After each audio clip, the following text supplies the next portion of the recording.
Hello guys! Mayroon ka rin ba na i-block na Facebook friend, at gusto mo na itong i-unblock, pero hindi mo alam kung paano?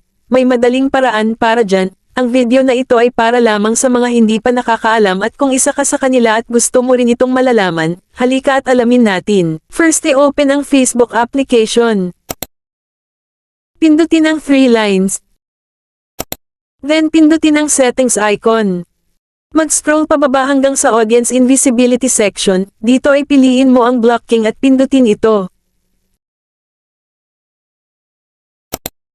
At mapupunta na tayo sa blocking section, dito mo makikita ang mga pangalan na nakablock sa iyong Facebook account. At para naman i-unblock ay pindutin lang ang unblock sa may gilid. Then pindutin ang unblock.